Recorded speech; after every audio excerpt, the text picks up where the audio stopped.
Bismillahirrahmanirrahim. Assalamualaikum warahmatullahi wabarakatuh. Innal hamdalillah nahmaduhu wa nasta'inuhu wa nastaghfiruh wa na'udzu billahi min syururi anfusina wa min sayyiati a'malina. May yahdihillahu fala mudhillalah wa may yudlil fala hadiyalah. Wa asyhadu an la ilaha illallah wahdahu la syarikalah wa asyhadu anna Muhammadan abduhu wa rasuluh la nabiyya wa la rasula ba'dah. Ya ayyuhalladzina amanu taqullaha wa qulu qawlan sadida yuslih lakum a'malakum wa yaghfir lakum dzunubakum wa may yuti'illaha wa rasulahu faqad faza fawzan 'azima. Fa inna asdaqal hadithi kitabullah wa khairal hadi hadi Muhammadin sallallahu alaihi wasallam wa syarrul umuri muhdatsatuha wa kullu muhdatsatin bid'ah wa kullu bid'atin dhalalah wa kullu dhalalatin finnar. Allahumma shalli wa sallim wa barik wa an'im wa zid ala habibina wa rasulina wa nabiyina Muhammad wa man tabi'ahum bi ihsan ila yaumiddin. Kaum muslimin hadirin sekalian yang mudah-mudahan dirahmati Allah Subhanahu wa taala. Pada kesempatan yang berbahagia kali ini, marilah kita tidak henti-hentinya untuk memanjatkan puji dan syukur kita kepada Allah Subhanahu wa taala. Saat ini kita berada di hari-hari yang paling mulia di dunia. Allah Subhanahu wa taala yakhluq wa yakhtar. Allah Subhanahu wa taala menciptakan dan memilih dari sekian banyak malaikat Jibril alaihissalam sebagai rasul dari kalangan malaikat. Dari sekian ribu nabi, Allah Subhanahu wa taala pilih ulul azmi minar rusul. Jadi ada nabi yang ulul azmi, yang derajat keimanannya, ya, ketakwaannya, kedekatannya mungkin berbeda levelnya dengan nabi-nabi yang lain. Dari ulul azmi itu Allah pilih lagi, yaitu Nabi Muhammad sebagai Sayyidul Mursalin, Sayyidul Anbiya wal Mursalin, sebagai petingginya, pemimpinnya, punggawanya para nabi dan rasul. Pun demikian dari hari-hari yang Allah ciptakan, dari bulan-bulan Allah ciptakan 12 bulan. Inna iddatash syuhuri 'indallahi 12 syahran fi kitabillah. Dari 12 bulan Allah pilih Ramadan. Dari Ramadan itu dipilih sepertiga terakhir. Dari sepertiga terakhir dipilih malam-malam yang ganjil. Dari hari-hari yang banyak ini Allah pilih 10 hari pertama di bulan Dzulhijjah. Nah, kita sedang berada di hari itu. Sampai disebutkan dalam sebuah hadisnya, ma min ayyam al-amalu shalih fihinna khairun min hadhil ayyam ay ayyamal al-ashar. Tidak ada hari-hari di dunia ini yang lebih mulia untuk beramal soleh kecuali hari-hari ini, 10 hari pertama di bulan Dzulhijjah. Walal jihadu fi sabilillah. Bagaimana kalau dibandingkan amal soleh itu dengan jihad? Kenapa bandingannya jihad? Udah nggak syak lagi kan? Kenapa bandingannya jihad? Karena jihad itu memang afdalul a'mal. Su'ila Nabi sallallahu alaihi wasallam an afdalil a'mal. Beliau ditanya tentang amalan apa yang paling afdal, al-imanu billah, iman kepada Allah. Tsumma madza? Kemudian birrul walidain, berbakti kepada orang tua. Tsumma madza? Al-jihadu fi sabilillah. Sampai kalangan sahabiyah pun memandang jihad itu sebagai afdalul a'mal. Sebagaimana Ibunda Aisyah radhiyallahu taala anha berkata, "Kunna nara anal jihad afdalul a'mal. Afala nujahid?" Kita memandang kaum muslimah ini, dari istri-istri para sahabat, muslimah di zaman sahabat, memandang bahwa jihad itu adalah amalan yang paling utama. Syahid fisabilillah, subhanallah ya. Dalam hadis ada pahala yang luar biasa. Apakah kita juga harus berjihad seperti kaum laki-laki? La. Tidak, kalian wahai wanita tidak wajib berjihad. Tapi ada jihad laki ta'alafi. Hajjun mabrur. Haji mabrur ini jihadnya para muslimah. Kewajiban para muslimah, bahkan jihadnya para muslimah adalah berhaji. Ya. Kemudian illa rajulun kharaja bi nafsihi wa malihi falam yarji min dzalika bisyai. Yang bisa menandingi amalan utama di 10 hari pertama di bulan Dzulhijjah adalah seorang yang berjihad dengan jiwa dan bawa hartanya, dia nggak kembali lagi. Siapa yang sanggup seperti ini di antara kita? Makanya sangat disayangkan ya kalau disia-siakan. Dan di antara rangkaian ibadah ya, di bulan Dzulhijjah adalah berkurban. Ya, Allah Subhanahu wa taala berfirman, "Fasholli li rabbika wanhar." Salatlah, salat di sini salat Idul Adha ya. Maka dari perintah ini sebagian ulama mengatakan salat Idul Adha itu hukumnya wajib. Ya, karena asal perintahnya kalau dalam usul fikih itu apa? Al-aslu fil amri wujub, wajib itu. Tapi jumhur ulama adalah sunnah muakkadah. Tidak sampai derajat wajib. Wanhar, dan sembelihlah unta kalian atau binatang kurban kalian. Nahr itu asalnya adalah menyembelih unta. Disebutkan ya, oleh sebuah riwayat ya, bahwa Nabi SAW pernah nahr 7 onta sendiri. Beliau menyembelihnya dalam kondisi berdiri, ma'qulatun rijl yusra, dengan kondisi kaki kirinya itu terikat. Ya, gimana bisa mengetahui kaki onta itu kanan dan kiri? Ya, dari mana kita tahunya itu kaki kanan itu kaki kiri? Dia kan nggak bisa ngomong kan, onta itu. Kita hadapin aja, ya. Kita tatap wajahnya, ya. Yang sebelah, yang sejajar dengan di arah kaki atau tangan kanan kita. Berarti itu apa? Kaki kiri dia. Itu ya. Jadi yang menentukan kanan dan kiri itu ya kita, gitu, manusia, gitu. Jadi disembelih. Kalau menyembelih domba itu zabah, itu disembelih di pangkal di dekat dengan kepala. Kalau nahar yang leher dekat dengan dada. Ya, itu nahar. Nah, ini apa? Dalil masyru'iyah, dalil disyariatkannya berkurban. Bahkan ya, dhahan Nabi SAW bi kabsyaini amlahaini aqronaini. Beliau pernah berkurban dengan kabsh, dengan domba, ya, dengan domba yang bertanduk, yang gemuk, ya, berumur. Dzabahahuma biyadihi. Beliau menyembelihnya dengan tangannya sendiri. Ketika kita berkurban itu yang paling afdal adalah kita sembelih dengan tangan kita sendiri. Jadi tidak diwakilkan. Kalau itu kita berani. Karena ada orang-orang yang melihat darah aja sudah nervous, sudah takut dia. Baru pegang pisaunya gitu kan. Pisaunya yang pakai kertas bisa digini-giniin kan. Nah, itu udah takut kan. Karena makanya boleh diwakilkan. Tapi beliau ya, karena beliau seorang pemberani ya. Dan itu rasa takut itu kalau tidak dilawan ya akan terus jadi rasa takut ya. Coba aja pertama. Ya. Jadi apa? Beliau menyembelih sendiri. Wasamma wa kabbara, mengucapkan basmalah dan bertakbir. Ya.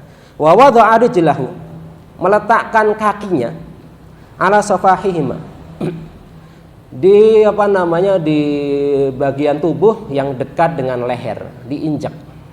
Ya, biar apa? Biar tidak bergerak kemana-mana. Ya, kalau bergerak kan susah disembelih itu. Nah, jadi apa? Ini dalil disunahkannya berkurban. Dan dari ayat tadi fasholli li rabbika wanhar, bahwa syariat berkurban ini dilaksanakan setelah sholat Idul Adha.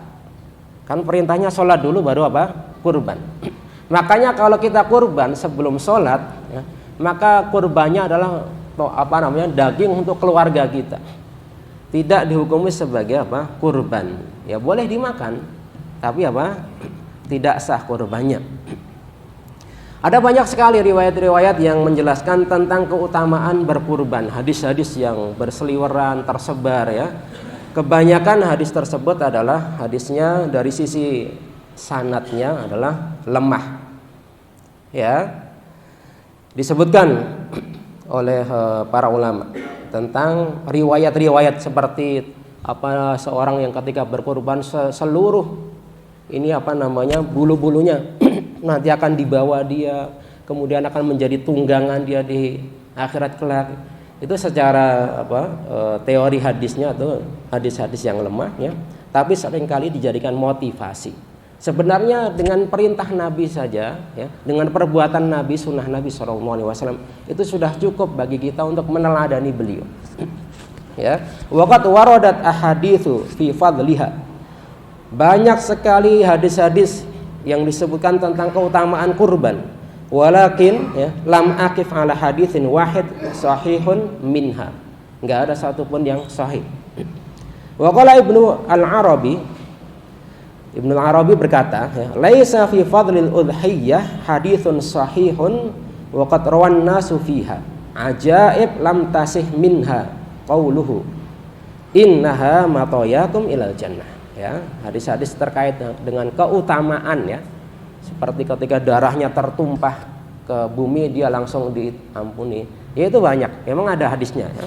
Tapi menurut para ulama ahli hadis, hadis-hadis tersebut adalah derajatnya lemah, tapi bisa dijadikan motivasi. Kemudian dengan apa kita berkurban? Apakah seluruh binatang ternak ataukah binatang-binatang ternak tertentu? Karena urf atau adat kebiasaan yang disebut dengan binatang ternak itu berbeda-beda antara satu daerah dengan daerah yang lain. Ya, kalau kita kan ada ternak ayam, benar nggak?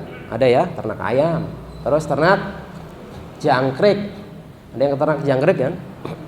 Buat makan ikan arwana, bukan makan burung, ternak cacing ya. Tapi kalau dalam uruf syar'i bahwa bahimatul an'am itu adalah binatang-binatang ternak tertentu.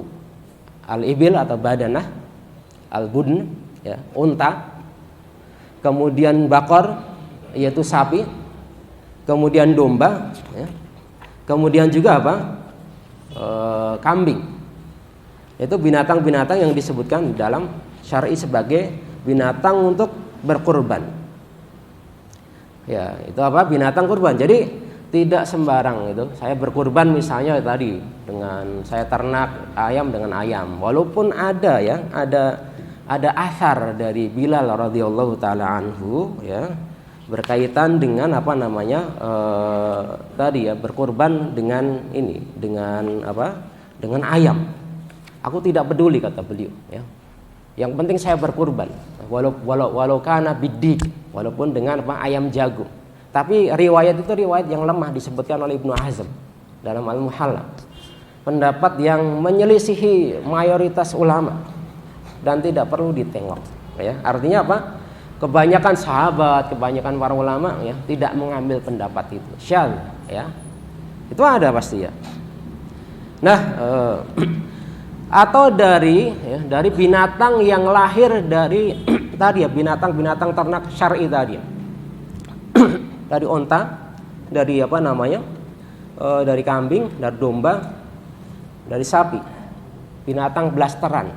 Jika induknya itu betina ya. Jadi begini misalnya ya, ada serigala kawin dengan domba ya, serigala jantan kawin dengan domba ya, misalnya begini, lalu menghasilkan anaknya namanya serigala berbulu domba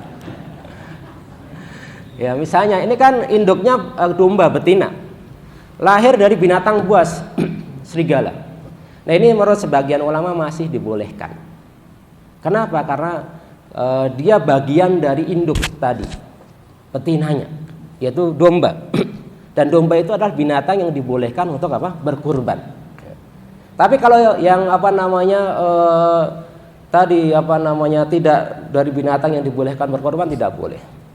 Ya. Karena apa? Ya, karena dia yang ngandung ya, betinanya menyusui. Kalau burung yang mengerami, kalau dalam dunia perbinatangan kan begitu, induk itu berperan besar dalam mendidik keturunannya. Ya, adapun pejantan ya dia hanya menaruh air aja, menyiram air, habis itu nggak tahu kemana. Coba ada burung gitu kan, bapaknya mana sih gitu kan? Kucing banyak anak gitu kan, Bapaknya kucing itu siapa, nggak pernah ada yang tahu kan. Karena dia nggak ditanya siapa bapaknya nanti, dan tidak dipanggil dengan nama bapaknya gitu. Makanya kalau ada manusia dia hanya menyiram air terus pergi, perilakunya itu seperti binatang, persis kan, persis sih begitu. Naudzubillah min dzalik. Nah, itu adalah apa? Binatang-binatang ternak. Dibolehkan juga, ya, seperti jamus, ya. Jamus itu adalah kerbau, ya, seperti kerbau. Sebagian ulama berbeda pendapat, ya. Wala yajzi fi dhahiyah illa al-an'am. Tidak dibolehkan dalam kurban kecuali binatang ternak secara syar'i tadi, ya. Kemudian, ya, Haka Ibnu Munzir rahimahullahu taala berkata, annahu yajuzu ayyudha, ya, bi baqaril wahsy. Mereka mengatakan boleh dengan sapi yang buas. Sapi buas itu apa? Bukan sapi-sapi yang liar gitu, ya. Jadi dibolehkan, ya, masih sebangsa sapi itu. Nah, atau yang tadi blasteran dari binatang yang ternak tadi. Nah, ini riwayat tadi yang disebutkan oleh Ibnu Hazm, ya. Waqat istadala Ibnu Hazm memperluas bahwa binatang kurban itu apa saja. Didasarkan riwayat, ya, dari Bilal atau asar dari Bilal radhiyallahu taala anhu, beliau berkata, ya, mau bali lau dhahaitu bidikin. Aku nggak peduli, ya, kalau walaupun berkorban dengan apa? Dengan dik, dengan ayam jago. Tapi itu pendapat yang apa? Yang lemah, ya. Jadi yang digunakan ketika berkorban tadi adalah binatang ternak secara syar'i. Kemudian usianya berapa? Apakah bayi atau binatang kurban masih kecil-kecil boleh digunakan ini untuk berkurban, atau misalnya yang ada sakit, yang ada usianya terlalu tua banget gitu kan. Ini ada di dalam syar'i. La tadzbahu illa musinnah illa ayaksira alaikum fatadzbahu jad'atan minadh-dha'n. Janganlah kalian menyembelih binatang kurban kecuali musinnah, ya. Musinnah minal ma'az ma lahu sanah wa dakhala fi tsaniyah. Jadi secara global, secara umum kambing itu bisa dibagi jadi dua. Dalam istilah syar'i, kambing itu ada dibagi jadi dua. Ada yang disebut dengan dha'n, ya. Ada yang disebut dengan ma'iz. Kalau bahasa kita itu ada kambing domba yang bulunya putih itu, ya, yang suka dibuat wool itu. Ada kambing Garut atau kambing Jawa yang biasa bulunya coklat hitam. Itu ada dua rumpun itu, ya. Nah, kalau dalam istilah syar'i, yang jantan dari domba itu namanya kabsh. Ya, tadi yang disembelih Nabi SAW itu beliau menyembelih dengan domba jantan. Atau kharuf. Jantan dari domba namanya kharuf atau kabsh. Kalau betina dari domba namanya syah atau na'jah.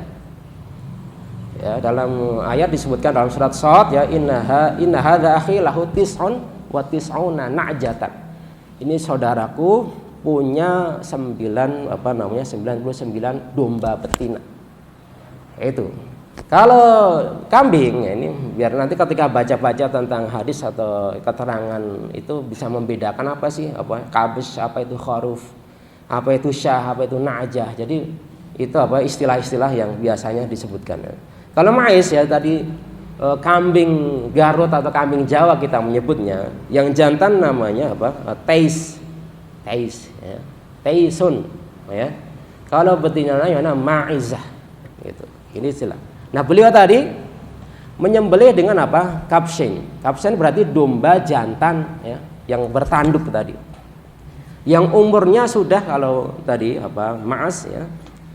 Itu kalau kambing tadi, ya, kambing Garut atau kambing Jawa itu umur 1 tahun masuk 2 minimal itu, ya. Kalau sapi, ya, malahu sanatan wa dakhala fi tsalitsah, yang sudah 2 tahun kemudian masuk ke umur ke 3 tahun, 3 berjalan itu kalau sapi, ya. Kalau kambing Garut tadi, kambing Jawa tadi yang 1 tahun naik kedua tahun. Ya. Kalau musinnah dari unta itu malau khoms sinin wadakhala fis sadisah, yang sudah 5 tahun masuk ke 6 tahun. Apa sih sebenarnya hikmah dari usia-usia seperti ini kok nggak bebas aja? Ya. Kok ditentukan ya? Biasanya binatang-binatang seperti itu kalau umurnya sudah mendekati tadi ya 1 tahun ke atas itu ya sudah layak lah gitu. Layak ya. Karena yang dibutuhkan dari berkurban itu apa? Dagingnya kan ya. Makanya ada binatang-binatang yang dihindari ketika berkurban itu. Ya. Ada binatang yang kurus, krempeng. Itu nggak boleh digunakan untuk berkurban ya. Gimana cara taunya? Ya, pegang aja ininya, tulang belakangnya gitu. Kalau keras ya, tulang semuanya itu jangan. Ya, kunna nusamin ya, kata para sahabat, dulu kita sebelum berkurban itu menggemukkan binatang-binatang kami di Madinah. Jadi sebenarnya digemukkan ya, pilih yang boleh gemuk. Kemudian yang buta ya. Yang butanya jelas-jelas buta. Bukan rabun saja ya. Rabun senja, rabun pagi gitu ya, bukan. Jadi rabun itu masih jalan, dia masih bisa tahu ya. Kalau buta itu udah nasullah afiyah, nabrak-nabrak gitu. Ya gitu. Atau yang sakit ya, sakitnya jelas. Ya itu sebaiknya dihindari itu. Nah, ini berkaitan dengan apa? Dengan usia dari binatang tadi. Kemudian kepada siapa binatang tersebut diberikan ya, atau dibagikan ya, disebutkan di dalam ayat ya, wa at'imu. At'imu itu berikan makan itu. Al-qani'ah wal mu'tar. Disebutkan dalam ayat itu al-qani' wal mu'tar. Apa itu al-qani'? Para mufasir menyebutkan al-qani' itu al-fakir alladzi yas'al. Itu orang-orang fakir yang dia ngelihat ada panitia menyembelih binatang kurban atau hewan kurban, lalu dia minta dong. Nah, itu lebih berhak itu. Ya, lebih berhak. Kemudian al-mu'tar alladzi ya'taridu wa la yas'al. Dia deket-deket doang. Nanya-nanya doang gitu. Ini kepala ini kayaknya apa namanya, kalau dibakar enak enggak sih itu? Enak lah, kepala kambing masa nggak enak gitu. Kamu minta nggak minta, cuma kalau dikasih mau gitu. Jadi dia panitia harus punya sensitivitas tinggi gitu kan. Ada orang-orang yang apa, orang yang berkurban ya, bukan hanya panitia, orang yang berkurban kadang begitu. Ada orang-orang yang fakir, dia nggak minta-minta, nggak mau minta ya, menjaga diri dari meminta-minta. Banyak seperti itu, dan para sahabat dulu juga begitu ya. Ya arifunahum bisimahum la yas'alunan nasa ilhafa. Para sahabat itu fakir tapi nggak meminta-minta ya, bersabar dengan kefakirannya. Ada mu'tar ya. Al-mu'tar itu ya tadi dia sebenarnya apa namanya nggak minta, cuma ya secara ini lisanu halihi, jadi perbuatannya, perilakunya itu sebenarnya dia apa menerjemahkannya itu sebenarnya minta gitu ya, tadi pegang-pegang gitu kan, bantuin ya gitu kan, misalnya itu kan saya ngulitin gitu kan, atau ngobrol-ngobrol. Lah itu apa, itu sebenarnya apa, kode ya. Kode itu ya, jadi itu diberikan gitu. Wat'imu al-qani wal mu'tar. Dalam ayat yang lain al-ba'is al-fakir. Nah ini lebih lagi, al-ba'is al-fakir itu apa, orang yang syiddatul faqr, orang yang kefakirannya itu benar-benar fakir, nggak punya penghasilan, nggak punya pekerjaan, ya. Jadi apa, diberikan mereka, karena syariat berkurban ini adalah tujuannya berbagi. Apalagi zaman sekarang di mana kemiskinan itu angkanya semakin melonjak, ya kan? Harga-harga juga melonjak, gitu kan, naik, gitu kan. Kemudian biaya hidup semakin tinggi ya, biaya pendidikan, rumah sakit juga semakin mungkin gila-gilaan gitu kan. Nah, ini apa, syariat berbagi ini terutama kurban itu harus menjadi apa namanya satu gerakan yang lebih digencarkan bagi kaum muslimin. Nah, sekarang permasalahan yang biasanya ditanyakan ya, sering jadi persoalan adalah bagaimana menjual daging kurban Itu ya, bagaimana menjual, hukumnya menjual daging kurban itu. Boleh atau tidak? Nah, ayatnya begini para kaum muslimin sekalian yang dirahmati Allah Subhanahu wa taala ya. Liyashhadu manafi'a lahum. Ya, hendaknya dengan dia menyaksikan Baitullah itu mendapatkan manfaat dari berhaji atau berumrah itu. Ada banyak manfaat kan itu kan. Ketika orang berhaji itu selain ya manfaat diniyah, manfaat secara ruhani, ada manfaat duniawi, orang bisa berjualan di situ ya. Bisa transaksi bisnis di situ ya. Wa yadhkurullah wa yadhkuru ismallah ya, fi ayyamin ma'lumat.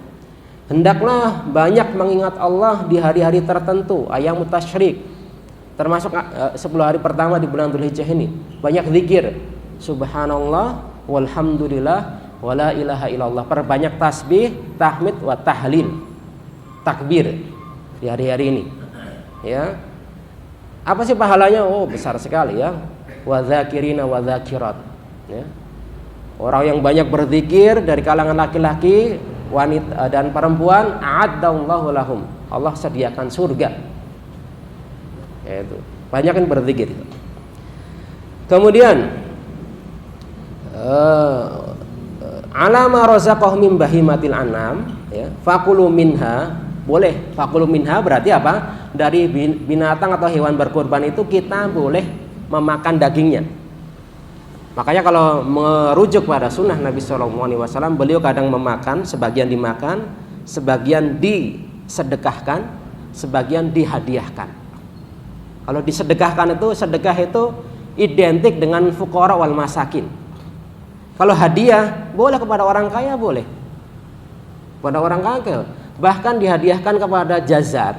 Jazar itu apa? Tukang jagalnya, itu boleh. Setelah diberikan upahnya. Atau disedekahkan setelah diberikan upahnya. Nabi SAW melarang ya, memberikan upah kepada jagal dari daging kurban. Ya, beliau diberikan upah dari ongkos yang lain ya. Tapi boleh diberikan daging kurban dengan cara hadiah atau sedekah. Hadiah kalau misalnya tukang itunya, tukang jagalnya itu adalah seorang yang udah kaya ya. Berikan hadiah dan dia lebih berhak karena dia yang secara langsung berinteraksi dengan penyembelihan itu ya, dia kecipratan darahnya ya, kena air kencingnya mungkin gitu ya, kena kotorannya, nah itu. Atau diberi sedekah ketika dia fakir setelah diberikan upahnya ya, karena jazar itu kan sebenarnya juga profesi kan ya, profesi yang boleh mengambil upah. Nggak setiap orang pandai menyembelih. Bahkan bukan hanya sekedar pandai, nggak setiap orang berani untuk menyembelih itu. Wa'imu al-ba'is al-fakir, berikanlah itu. Makanya dari sini tidak ada perintah untuk menjual. Bahkan ada hadis larangan-larangan menjual.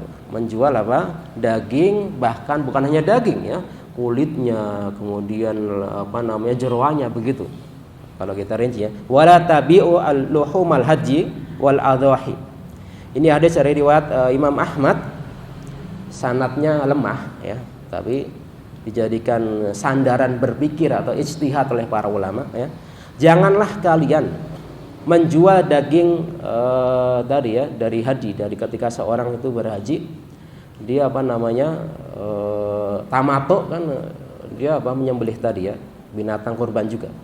Kemudian binatang-binatang kurban, fakulu watasaddaqu wastamtau, makan, sedekahkan dan nikmatilah ya, bijuludiha, dengan julutnya, dengan kulit-kulitnya, wala tabi'uha, jangan kau jual, wa in at'amtum min lahmiha fakulu in syi'tum.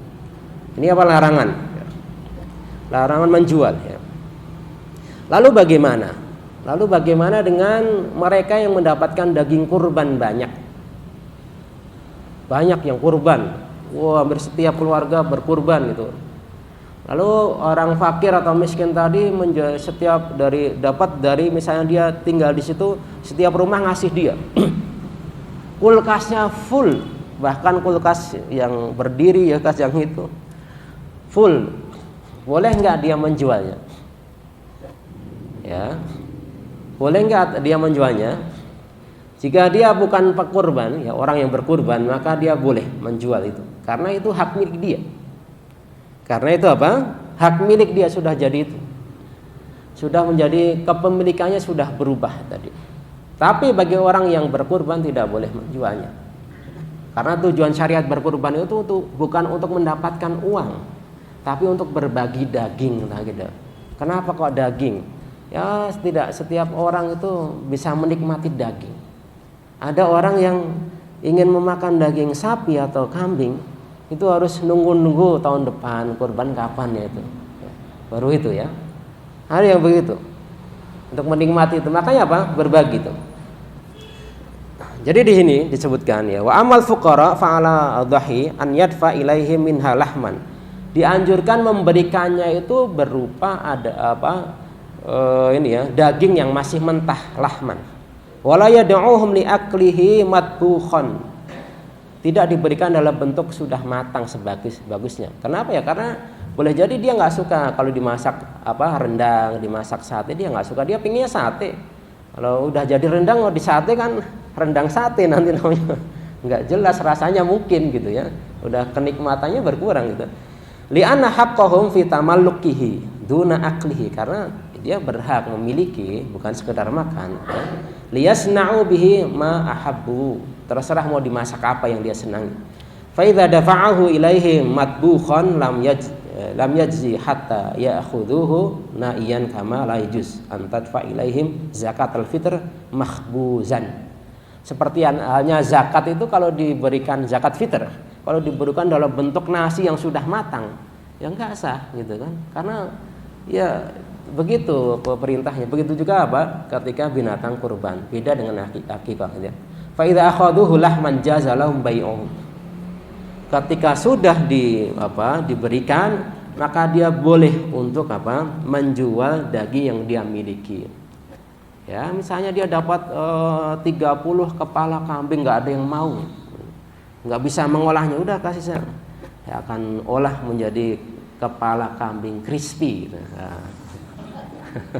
Misalnya gitu kan, ya dijual, boleh dijual sama dia, karena dia mendapatkannya itu dari hibah atau dari hadiah atau dari sedekah tadi. Nah, tadi para ikhwas sekalian, kaum muslimin yang dirahmati Allah Subhanahu wa taala, sebagian ulama memberikan keringanan menjual kulit. Ya, ini disebutkan oleh wa rakhasa Al-Hasan wan Nakhai, Imam Nakhai dan Imam Hasan.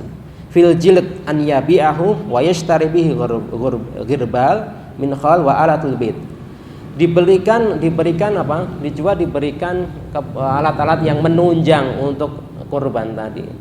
Sebagian ulama mengatakan diberikan untuk menunjang itu kurban, walaupun yang afdal tidak diberikan. Tapi yang ini ya namanya juga fikih kan, banyak pendapat, maka jangan heran kalau berbeda pendapat dalam masalah fikih. Seorang syekh mengatakan laisa bifaqihin man la ya'rifu khilaf. Orang itu tidak sebut dengan ahli fikih kalau dia nggak memahami perbedaan pendapat dalam fikih. Dan ini masalah yang dibolehkan. Ya, yang jelas jangan sampai berbeda pendapat fikih ini kemudian berselisih dalam berukhuwah, ya, dalam persatuan umat Islam. Wa qala Abu Hanifah yabi'u ma syaa minha yatasaddaq bi thamanihi. Abu Hanifah lebih luas lagi. Boleh dijual kalau misalnya dibutuhkan. Dan hasilnya disedekahkan, bukan untuk itu. Tapi pendapat yang kuat tadi tidak ya. Sebaiknya jangan dijual kalau tidak ini ya. Kalau tidak ini dimanfaatkan. Wa kana Alqamah wa Masruq yatbaghani jilda udhiyatihima. Jadi Masruq dan Alqamah, seorang tabi'in yang mulia ini rahimahumullah, beliau itu memanfaatkan kulitnya dengan cara disamak, ya, dimanfaatkan disamak ya, dijilid untuk wayusallian ya alaihi, digunakan sebagai sajadah untuk sholat. Ya boleh dipakai buat jaket, buat tas, buat peralatan segala macam, ini dibolehkan ya. Nah ini terkait tentang fikih kurban tentu sangat sangat panjang lagi ya kalau kita perdalam setelah rinciannya ya. Waktu menyembelihnya ya setelah sholat ya sampai akhir ayam tasyrik, sampai akhir hari tasyrik itu. Kalau sudah lewat ya tidak disebut dengan kurban, atau sebelum sholat Idul Adha tidak disebut dengan daging kurban juga. Makanya perhatikan itu, apalagi saat ini kan ada terjadi perbedaan pendapat tentang hari raya. Kalau tahun ini apakah hari Sabtu atau hari Ahad ya? Ya masing-masing bisa berpegang dengan pendapatnya sendiri ya. Yang jelas ya tadi ya saling menghormati. Ya saling menghormati ya, tidak usah diperselisihkan secara runcing sehingga menimbulkan perselisihan di kalangan masyarakat muslim sendiri ya, sehingga mengurangi hakikat dan makna dari ibadah berkurban itu sendiri. Nah ini kaum muslimin sekalian yang dirahmati Allah Subhanahu wa taala, yang bisa disampaikan singkat terkait fikih dari berkurban. Mudah-mudahan bisa bermanfaat. Subhanakallahumma wa bihamdika asyhadu an la ilaha illa anta astaghfiruka wa atubu ilaik. Assalamualaikum warahmatullahi wabarakatuh.